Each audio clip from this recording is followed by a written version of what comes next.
Hola, ¿qué tal? Yo soy David Esquerra, estudiante de quinto año de Medicina de la Universidad Nacional de Trujillo, y el día de hoy les voy a contar mi experiencia en cuarto año de Medicina y todas las recomendaciones que les brindo para que puedan llevar este año de una buena manera, errores que yo cometí y cómo poder también aprender todo lo que se necesita, porque realmente es importante no solamente mucho más adelante, sino en el futuro inmediato como quinto año de carrera. Sin nada más que decir, comencemos. Cuarto año de medicina, si yo me pusiese a analizar los últimos 5 años de la facultad, creo que es el año más bonito que he tenido hasta ahora. Hay varias razones, principalmente es por la integración con el paciente. En cuarto año uno comienza a llevar el curso de Medicina 1. Hay universidades, sé que EduPao lo llevan desde tercer año, en segundo semestre o en este caso en sexto ciclo, comienzan a llevar Medicina 1. Entonces, Medicina 1 es un curso anual en el cual vas a tener pues 3 unidades, propedéutica, semiología y principios de medicina interna. Entonces, estas unidades, cada una de ellas tienen temas seleccionados, temas dedicados, y todo se va a dar de forma progresiva, con la finalidad de que llegues tú a saber cuáles son las pruebas diagnósticas a pedir en un paciente con cierta patología, también cuáles son los signos y síntomas principales de cada enfermedad y cómo son las maniobras adecuadas para tú poder examinarlo. Entonces, es un curso bellísimo y creo yo que es uno de los inicios de la carrera donde puedes brindar cierto apoyo a la sociedad. ¿Por qué? Porque es donde vas a comenzar a escuchar pacientes, ¿no? Y vas a ver muchísimos casos tristes, creo yo, justamente en el sistema de salud nacional, en el MINSA, donde no son a veces, pues, o sea, esperan mucho tiempo por una cama, a veces reciben tratamientos inadecuados, no son escuchados. Entonces, uno como estudiante creo que tiene ahí la oportunidad de brindar su apoyo, por lo menos escuchando la dolencia de un paciente, ¿no? Y ya cuando muchas veces, no todos, se van a encontrar con pacientes que no les van a querer dirigir ni siquiera la palabra, pero hay pacientes que sí les van a contar todo. Y si bien es cierto, uno tiene que ser selectivo en cuanto a la información que va a utilizar para redactar su historia clínica, y créanme que la primera historia que haga va a ser fatal, incluso las mías todavía falta mucho por mejorar, pero el hecho de que el paciente pueda contar su experiencia, pueda contar cómo, ¿no? A lo largo de los años, de las semanas, de los meses, por medio de pequeños cambios en su vida, en algunos casos de enfermedades pudo haber llegado a una disrupción de la homeostasis que finalmente generó la enfermedad. Entonces, ustedes van a tener que encargarse de eso, y a muchos pacientes realmente les alivia poder contar su dolencia porque no son escuchados, son ignorados. Los médicos residentes tienen tantos pacientes que, bueno, no se dan abasto. El sistema de Perú está fatal, ¿no? A nivel de salud, por no decir en otros lugares también, o en otras cosas.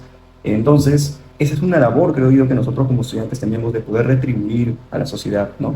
Por eso que Medicina 1 a mí me pareció un curso muy hermoso, porque puedes llegar a, en cierta forma, conectar con el paciente por medio de que te cuente cómo fue su patología o su enfermedad, o cómo empezó, cómo inició, fueron los cambios que hizo, ¿no? Entonces, Medicina 1 creo yo que es un curso que a la mayoría, no todos, porque no todos les gustan los pacientes, es normal, a la mayoría les va a gustar, ¿no?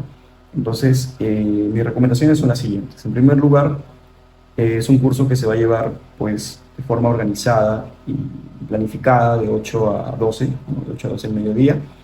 Sin embargo, van a haber docentes que no cumplen ese horario por diferentes razones que no vamos a comentar, pero ahí es donde ustedes tienen que ser pues exigentes consigo mismos, ¿no? Yo sé que es más fácil, por ejemplo, si tu docente tiene solamente, cumple solamente con 2 horas a la semana, o con 2 clases, o todo lo hace virtual, o todos nos vemos el sábado, etcétera. Claro, en la semana se ve bastante libre y uno se ve relajado porque en la tarde tienes otros cursos, entonces dices bacán porque le doy duro los cursos de la tarde. Pero Medicina 1 es un pilar de tu formación, ¿no? Es el principio, el inicio de medicina interna. Entonces tú deberías exigirte y dedicar ese espacio de 8 a 12 del mediodía como horas sagradas para medicina interna. Muchas veces lo que yo hacía, y fue un error, es que, por ejemplo, si mi clase era de 8 a 10, o de 6 a 9, de 7 a 9, 7 a 9, 6 nunca fue tan temprano, de 7 a 9, pues llegaba a mi casa después de manejar en bicicleta y descansaba. Descansaba, me echaba a dormir porque claramente venía cansado de días anteriores por los cursos que también llevamos en las tardes, que no son tan pesados, pero hay tareas. Entonces, lo idóneo y lo ideal, lo que les recomiendo es que mantengan ese horario disciplinado de 8 a 12, ¿no? Por ejemplo, yo tengo o he visto compañeros que sí cumplían con dicho horario, ¿no? Entonces, acaban sus clases y a veces uno puede ver la desventaja de que vive lejos, ¿no? Vive lejos es una desventaja en cierta parte, pero es una ventaja porque no se podían ir y regresar, entonces se quedaban a estudiar en la biblioteca. y eso hacía que durante ese horario se formen para medicina, ¿no? Y no estén dejando, no se estén atrasando con los temas, que es al final lo que pasa y llegamos después a quinto, sexto internado y no sabemos cosas básicas. Entonces, en primer lugar, mantengan esa dentro de lo posible. Yo sé que a veces van a tener exposiciones de otros cursos, trabajos de otros cursos o temas personales que tengan que atender. Ok, qué bendición que el doctor nos deje salir antes, perfecto, lo toman. Pero dentro de lo posible cumplan con ese horario porque créanme que las materias o los temas, si bien es cierto, son ampliamente distribuidos a lo largo del año. La información, cuando uno recién estudia esto, es bastante pesada, porque ya uno no solamente, por ejemplo, ve la bioquímica de una enfermedad, la histología de una enfermedad, la anatomía de una enfermedad, sino que lo integra todo, ¿no? Lo integra todo con los diferentes cursos y al final uno tiene que saber la definición, la etiología, en muchos casos la epidemiología, también la fisiopatología, los tipos que hay, la clínica que presenta, el diagnóstico y próximamente el tratamiento cuando estén en quinto año, ¿no? Entonces, aprovechen el tiempo, no usen Google Calendar, que es la herramienta que yo más les recomiendo, y siempre lleguen leyendo a las clases que van a tener. Hoy en día, chicos, ya lo deben saber, hay información de mucho valor en Internet, ¿no? Entonces, yo les recomiendo, por ejemplo, que miren videos de YouTube. En primera unidad, ustedes van a tener que aprender a hacer maniobras, diferentes maniobras en el cuerpo, para todos los sistemas, para poder explorar de forma adecuada, ¿no? Yo sé que los epónimos para la mayoría, como para mí también, son complicados, pero tampoco es una necesidad de aprenderse todas las mil maniobras. Yo, por ejemplo, acá hay muchos libros, ¿no? Tienes Norway, tienes el Prior, tienes el Seidel, tienes el Suros. Si buscas una bibliografía actual y que sea, pues, digamos, de una forma eh, pedagógica o bonita a la vista, el Seidel es un libro que no te puede faltar, ¿no? Tanto el Prior como el Norway son libros que va a depender mucho del docente que tengas. Si tu docente es clásico, ¿no? Es un clásico clínico de los buenos que hay, pues vas a tener que leer el Prior y el Norway, ¿no? El Norway es más un manual de cómo hacer el examen físico, pero el Prior sí tiene buenos datos semiológicos. Ahora, si tú quieres reventarlo, yo te diría que leas el Suros, pero lee este libro con pinzas, porque también hay demasiada información, y entonces no todo tampoco hoy en día es importante. Justo en el podcast con Jason Gaitán que tuvimos hace unos días, le mencionaba, ¿no? Que tenía una disputa entre sus dos docentes, sus dos médicos asistentes de medicina interna, porque un médico optaba ya por la medicina del futuro, que es básicamente un examen con ecografía, donde se pierde la parte semiológica, pero se gana pues una mayor certeza en el diagnóstico, ¿no? O por lo menos de ese sistema estudiado. Entonces, también leanlo con pinzas, ¿no? Pero yo les recomendaría esa combinación, principalmente el Seidel, es lo mínimo, lo básico que ustedes tienen que saber, y de ahí complementarlo con esa bibliografía dependiendo con el docente con el cual ustedes están rotando. Van a haber docentes que les van a decir, a ver, haz la maniobra con tu compañero. Entonces ahí es normal que tengan nervios, es natural, somos seres humanos, pero si ustedes quieren bajar pues esa cantidad de nervios que puedan sentir, hay 1000 videos que ustedes pueden ver en internet, tanto en español como en inglés. Entonces ponen maniobra tal y la estudian y la ven cómo se hace. Hay incluso videos completos sobre cada sistema, exploración neurológica, exploración osteomuscular, exploración cardiovascular, respiratoria. Entonces, eso tienen que repasarlo, lo ven en un video unos días antes o un día antes y ya llegan con la clase más fresca, ya pueden aplicar realmente lo que están viendo, ¿vale? Ahora, eso es en cuanto a la primera unidad. En cuanto a la segunda unidad, ustedes van a ver ya signos y síntomas. Entonces, aquí hay dos libros fijos que yo les recomiendo. El primero es el libro de Kreitman, es un libro amarillo, lo pueden conseguir en copia, no he visto que haya PDF, en cualquiera de las bibliotecas, en cualquiera de las tiendas de libros cerca de la facultad, me parece que lo venden, si no, frente al Pau también. Ahora, y otro libro que recién conocí este año, que me lo recomendó un médico internista, el doctor León, muy bueno, allá en Piura, formado en la Cayetano, él me recomendó el libro de diagnóstico físico basado en evidencia de Steven McGee. Este libro sí está en PDF y es un libro en el cual te menciona de forma muy específica, ¿no? El resultado de la sensibilidad, la especificidad y el valor predictivo positivo y el valor predictivo negativo de cada una de las enfermedades, ¿no? Pero no es el objetivo que ustedes se memoricen eso, aunque algunos sí les van a preguntar, sobre todo un doctor de neumo, pero si no, lo importante aquí es que ustedes puedan conocer cuál es la mayor presentación de los diferentes signos y síntomas en las enfermedades. Entonces, hay enfermedades en las cuales ustedes no pueden obviar su sintomatología, son sintomatología clásica. Sin embargo, acá hago hincapié a lo que hace poco el doctor Blas nos mencionó, que también aquí les voy a mencionar sobre él. Nos mencionó que, por ejemplo, en la meningitis, los signos que uno puede observar, como Brudzinski, como Kernig, ¿no? Son signos ya tardíos, son signos en los cuales uno encuentra pues, en una etapa realmente complicada al paciente. Entonces, no va a ser tan visible, tan estudiado. Es más, ni siquiera deberíamos esperar a que el paciente presente esos signos para decir, ok, hay que darles un tratamiento, ¿no? Sino que en realidad nosotros tendríamos que hacerlo desde momentos anteriores, ¿no? Entonces también les menciono eso, porque yo iba en todo caso el año pasado cuando estudiaba cierta patología y a ver un paciente a esperar unos signos y síntomas como se pareciesen en una tabla y fueran tal cual dibujados. Pero muchas veces no pasa eso y es normal. ¿Ya? Incluso hasta podríamos decir que es lo ideal, ¿no? Porque ya ver esos signos y síntomas significa que el paciente está en una etapa realmente complicada, ¿no? Ahora, para signos y síntomas, eso es lo que les recomiendo. También hay videos, pero yo más les recomiendo la parte de los libros, ¿no? En este caso.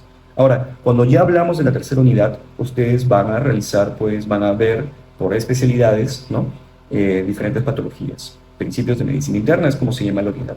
Pero antes quería mencionarles lo siguiente. En segunda unidad, es ahí donde ustedes van a comenzar a realizar historias clínicas sobre pacientes, ¿no? Sobre pacientes enfermos, bueno, con patologías por la unidad o por el sistema por el cual están rotando. Pero hay preguntas que ustedes no se pueden olvidar, ¿no? Y esto lo menciono porque a veces cuando iniciamos no sabemos qué preguntar. Y lo único que sabemos es el Alicia Fredusa, ¿no? Y a veces ni lo sabemos bien. Entonces, el Alicia Fredusa es una mnemotecnia que nos permite reconocer cuáles son las preguntas que mínimamente deberíamos saber para hacerle a cada paciente, ¿no? Sobre su semiología del dolor que pueda presentar. Entonces, eso está en cualquier video de semiología, ¿no? A, de aparición, si es súbita, o sea, de la nada, o progresiva, fue poco a poco, hablamos de dolor, ojo. L de localización, dónde se ubica el dolor, puede señalármelo con la punta de su dedo, o es difuso, ¿no? Y de intensidad, puede decirle al paciente, señor, disculpe, del 1 al 10, imaginándose que 10 es el dolor más fuerte que ha tenido, ¿cuánto le pone este dolor? C, característica. Muchos acá usan, o creo que cometen el error de preguntar directamente de esta forma, ¿no? Señor, ¿y es como una punzada? El señor muchas veces por el dolor puede estar alterado, entonces por responder rápido va a decirte sí, sí, sí, ¿no? Y eso pasa más cuando somos alumnos, porque a veces no transmitimos la confianza adecuada. Entonces uno tiene que preguntarle, ¿cómo es su dolor? ¿Cómo lo siente? Entonces, es como que me apretase, ¿no? Con cólico. Ya, es que es pulsátil, siento que late. Ya, es que siento que como ardor, ¿no? Etcétera. Entonces, esas son características semiológicas importantes para el diagnóstico diferencial de muchas enfermedades, ¿no? Y de irradiación, hacia dónde se va el dolor. Bueno, empezó acá y luego se fue hacia este lado, ok, entonces se movió de lugar, eso es diferente, pero la irradiación es, si está aquí, ¿se va hacia algún lado o se queda solamente aquí? Y finalmente tenemos la A de atenuación o de agravación. Entonces, A se atenúa, baja el dolor. ¿Hay algo que usted haga que disminuya su dolor? Sí, cuando me recuesto y pongo almohadas, el dolor baja, supongamos, ¿no? O, por ejemplo, se agrava. Sí, cuando voy al baño, siento que el dolor aumenta, ¿no? El dolor en mis piernas, ok. Entonces, eso ya les va indicando cierta patología. Ahora, el FREDUSA es la frecuencia, duración y síntomas asociados. Por ejemplo, señor, ¿y este dolor está todo el día o hay momentos en los cuales se presenta y momentos en los cuales no? No, sí, viene y se va. Ok, ¿y la duración, señor? ¿Y cuánto tiempo dura cada episodio? ¿Cuánto tiempo le dura cada dolor? Me dura 5 minutos. Ok. ¿Y algún síntoma adicional que presente? Sí, presento dificultad, bueno, no te va a decir presenta dificultad respiratoria, pero te va a decir, sí, siento que me falta el aire. Ok, ya. Ahora, ahí también nosotros, digamos, por lo menos el dolor es lo básico que tienes que aprender, creo, en tu rotación de segunda unidad, ¿no? Pero también hay otros signos y síntomas que tienen más semiología. Entonces, si el paciente, por ejemplo, te dice que tiene vómitos, tú no solamente puedes decir, hace 3 días presentó vómitos, te van a llamar la atención. Entonces, pon, hace 3 días presentó vómitos. Ahora, ¿qué te interesa del vómito? ¿Fue de contenido alimenticio o no fue de contenido alimenticio? ¿No? ¿Fue de qué color? ¿Fue de qué cantidad? ¿Puede llenar un vaso? ¿Son varios vasos? ¿La mitad de un vaso? ¿Fue después o antes de comidas? ¿No? También lo puede diferenciar de esa forma. Y eso es lo principal que por lo menos deberíamos preguntar en cuanto al vómito, ¿sí? Por ejemplo, también tenemos la parte de la disnea, ¿no? Esta dificultad respiratoria que pueda sentir el paciente. Entonces, tú le preguntas, por ejemplo, la falta de aire que presenta, ¿es el inicio de la respiración o al final? Es decir, tú ahí sacas si es una disnea inspiratoria o una disnea expiratoria, ¿no? Entonces, de esa manera nosotros detallamos de forma más específica cada uno de los signos y síntomas y no nos enfocamos solamente en la parte del dolor, ¿no? Que sí es importante, pero también hay muchas cosas más que nosotros podamos preguntar. Y eso lo aprenden justamente en el libro que está por ahí, que es de Kraiman, que te presenta esa semiología. Ahora, para tercera unidad de medicina 1, yo le recomiendo, bueno, en primer lugar, ¿cuál es el objetivo de esa unidad? Que tú sepas cuáles son los exámenes a solicitar por cada enfermedad. Entonces, yo creo que esta unidad fue la unidad en la que creo que un poco más se me complicó, ¿no? Porque realmente había abrumante la cantidad de enfermedades y pruebas a solicitar. Entonces, realmente lo estudié bastante apurado. No es por poner excusa, pero también llevábamos en la tarde patología. Entonces, patología es un curso eh, que es bastante pesado y fuerte. Y pronto vamos a sacar un video sobre eso. Pero bueno, entonces yo creo que mi error ahí fue de alguna forma no haber seleccionado bien mis tiempos, ¿no? Tenía la parte de las asesorías, tenía la parte de estudiar patología y tenía la parte de estudiar medicina, ¿no? Pero si uno desde segunda unidad ya comienza a meterle el diagnóstico, porque ya de signos y síntomas ahí nomás está el diagnóstico, podrías en cierta forma ahorrar tiempo. Ahora, en diagnóstico, en la parte de diagnóstico, la recomendación que te van a dar muchos es leer el Harrison, es el libro Biblia, ¿no? Si en biología tenías el Alberts, en medicina interna es el Harrison, vas a tener una opción más corta, más pedagógica, más bonita, que es el Farreras, también otra Biblia de la medicina interna. Y esas son las dos principales literaturas, ¿no? para ese curso. Pero yo creo que uno puede aquí optimizar el tiempo con videos, ¿no? Por ejemplo, como te interesan los criterios diagnósticos de una enfermedad, esos se van a sacar de guías, ¿no? Un segundo. Entonces, cuando te hablen de una guía, te están queriendo decir que es un estudio, probablemente una revisión sistemática, un metaanálisis, o un estudio sobre varias revisiones sistemáticas y varios metaanálisis que conllevan a cierta conclusión, ¿no? Entonces, un grupo de expertos se sienta y llega a un consenso sobre una enfermedad y te dicen, mira, las recomendaciones para el 2025 para AKI, para lesión renal aguda, son las siguientes. Para diabetes son las siguientes.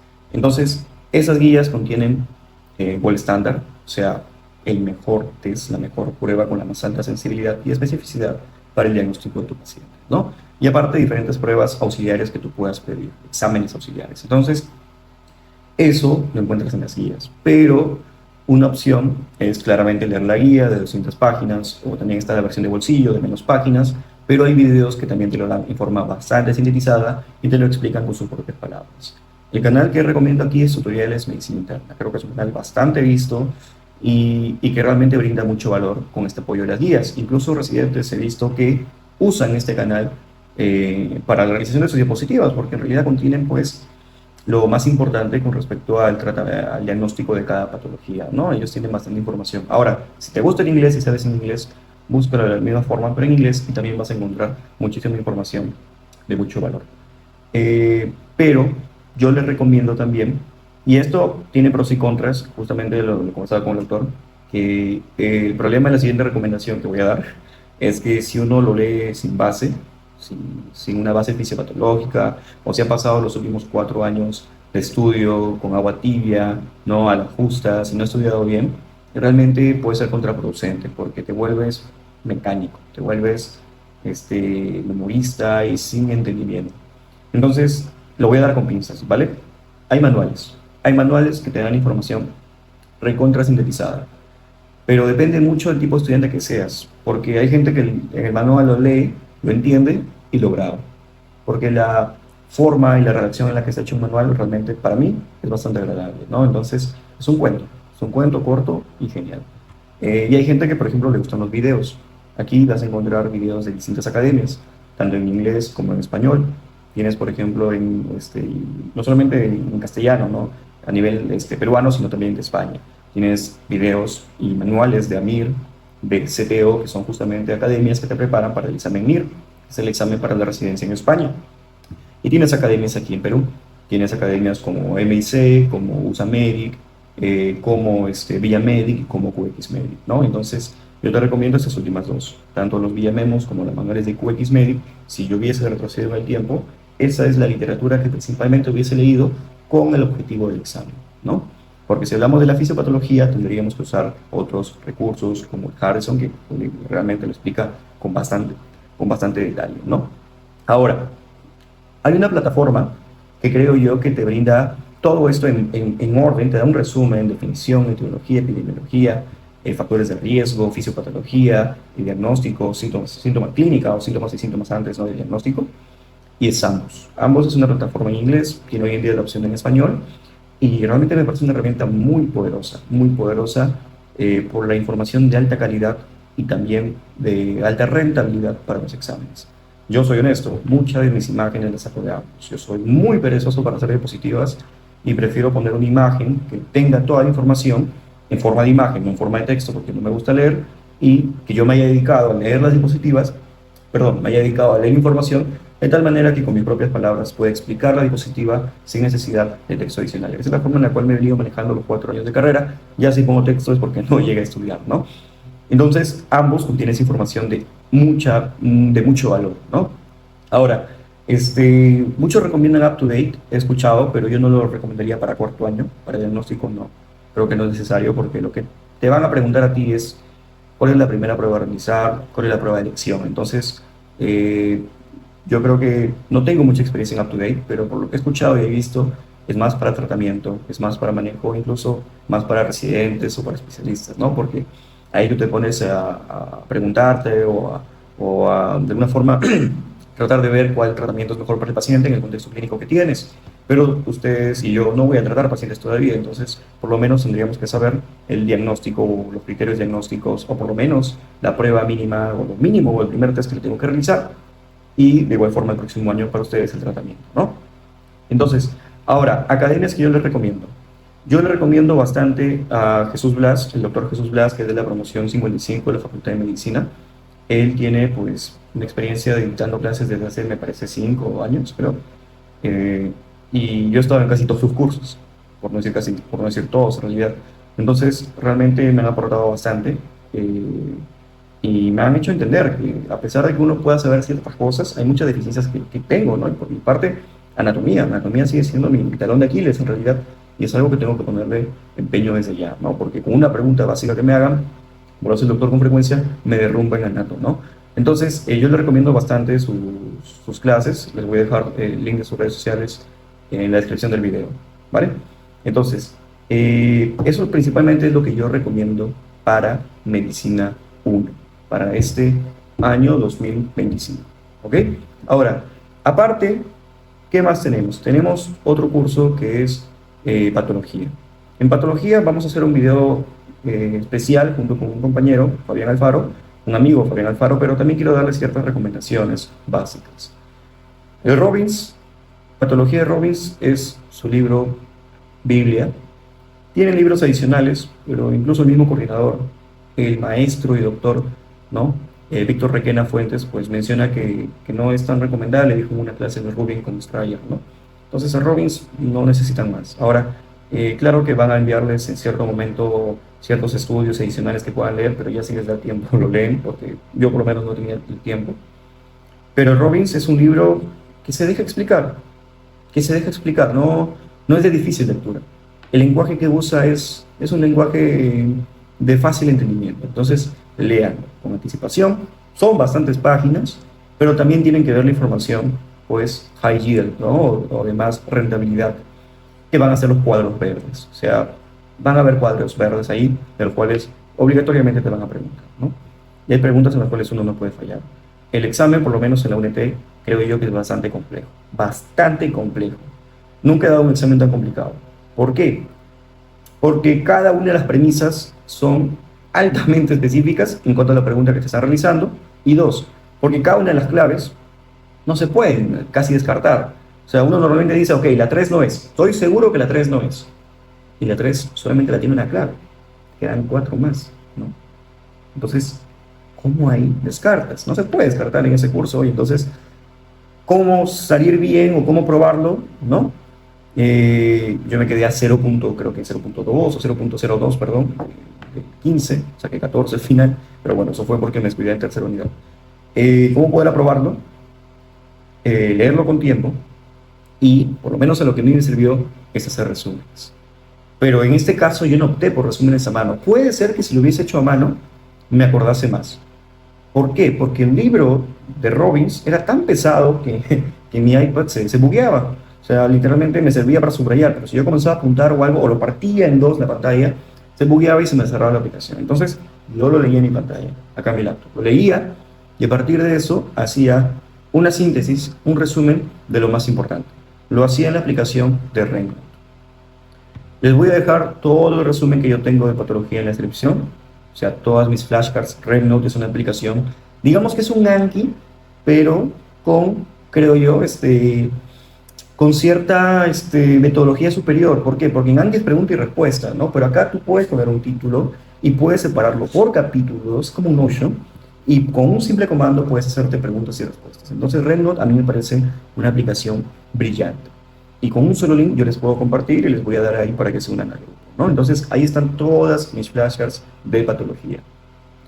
Y de ahí otro recurso que también les recomiendo es Ambos, porque Ambos tiene muchos detalles histopatológicos de cada enfermedad, que también les van a preguntar en esos exámenes. ¿Ok? Pero más de esta información en el video que vamos a hacer especialmente sobre patología.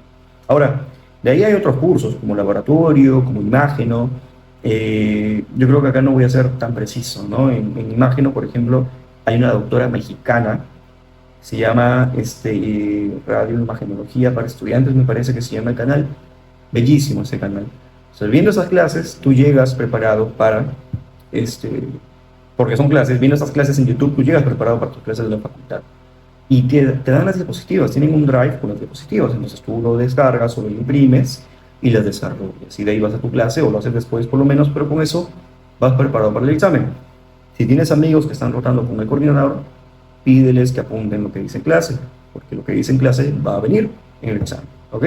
Ahora, para el laboratorio está el libro de pregrado de hematología y está el manual ya sea de QX médico, de Villamemo, de Villamemo se llama, ¿no? Sí, ¿no? Y de Villamedic sirven bastante, yo sé el de QX médico. Entonces, laboratorio es un curso, los doctores que dictan ese curso luego te van a dictar patología, es un curso creo yo muy bonito. Vas a entender muchas cosas que luego uno ve en el hemograma, en el cual no tenía idea. Hay valores que vas a tener que memorizar, pero con verlo con tanta frecuencia lo vas a recordar sin problema, aunque a veces yo me confundo y me olvido, pero es algo que uno quiere repasar constantemente. Y esos dos libros, el de pregrado, lenguaje simple, bien explicado, no necesitas más. El manual te da la pepa, te da lo más importante, ¿no? Y ambos nuevamente. O sea, ambos es infaltable, es bien descriptivo en la parte hematológica y no te podría faltar. ¿Ok? Ahora, algo que me olvidaba ya para cerrar el video, perdónenme por ese tos, es sobre medicina 1, ¿no? Y es el siguiente. Repasen preguntas. Repasen preguntas de años anteriores, sobre todo los virtuales, porque ha pasado que se han repetido bastante. Entonces, no vaya a ser que se repitan, repásenlo por si acaso. Que creo que este año ha habido cambio de coordinador, de todas maneras repasen. Y número 2, yo siempre me sentía frustrado porque mis historias clínicas de alguna forma quería que salgan perfectas, pero jamás creo que van a salir perfectas, pero por lo menos que vayan mejorando con cada una. Entonces, para mejorar hay que practicar, hay que ser evaluado, hay que ser sometido a críticas constructivas o destructivas de los docentes. Así que sin miedo, gánense la confianza de su paciente, cómprenle un agua al familiar para que le saque más datos, ¿no? Y simplemente preséntense con respeto. Yo sé que la primera vez, por lo menos a mí, me daba miedo. La primera vez una paciente joven venezolana, que recuerdo con bastante cariño, que realmente nos ayudó mucho. Y lo digo en plural porque la entrevista fue con un compañero, fuimos dos que hicimos la entrevista. Lo ideal sería que fuese solo uno, porque al final la historia la vas a hacer tú solo, ¿no? Pero bueno, fuimos dos y le dijimos que éramos estudiantes, ¿no? Porque de una forma sentíamos que no podíamos mentir o no podíamos olvidar información. Y nos atendió bastante bien y fue muy colaborativa. Realmente no he tenido, una vez nomás tuve un paciente que no colaboraba en absoluto, pero me lo cambiaron automáticamente, me lo cambiaron rápido, ¿no? Le comenté a la doctora y me cambió de paciente. Pero yo les digo que vayan con confianza, que se ganen al paciente, que vayan temprano, que vayan bien aseados y hablen claro y fuerte. O sea, si ustedes imagínense que en el día a día hablan despacio, ahora imagínate con mascarilla, pero imagínate con la bulla del hospital y con la molestia que pueda tener el paciente, cómo te va a escuchar bien. Y si son mayores, tienen, tal vez de manera general, pueden tener menos paciencia. Entonces uno vaya con confianza, ¿no? ¿Qué tal, señor? Buenos días, vengo a realizarle la historia clínica. Ya me hicieron ya. Vamos a corroborar sus datos, ¿ok? y comienzas. Ahora, un detallísimo importante. No me acuerdo quién me lo mencionó, no me acuerdo la verdad, pero si han llegado hasta aquí, se llevan este premio porque lo van a poder usar desde su primera historia. Yo lo usé desde las últimas ya. ¿Tú crees que al paciente que está ahí hospitalizado en su cama le va a importar que tú le preguntes dónde vive, cuántos pisos tiene su casa, de qué material es? No le va a importar. O sea, de todo lo que le puedes preguntar, eso es lo que menos le importa. Entonces, interésate en su enfermedad. Señor, cuénteme, ¿por qué vino usted acá? Ah, ok, viene por esto. Y desde ahí desglosas todo hacia el pasado. Una recomendación que me brindó un gran amigo, José Carranza, fue la siguiente. Saca una hoja, haz una línea de tiempo. Es una recomendación brutal. A mí nadie me lo había dicho, excepto él. Haz una línea de tiempo y pon por fechas las enfermedades. Hay otros que te van a decir grábalo y luego lo transcribes, pero yo cuando intenté hacer eso, realmente no sé por qué no me entendía bien después el audio, así que a mí no me sirvió. Pero hay gente que le sirve bastante.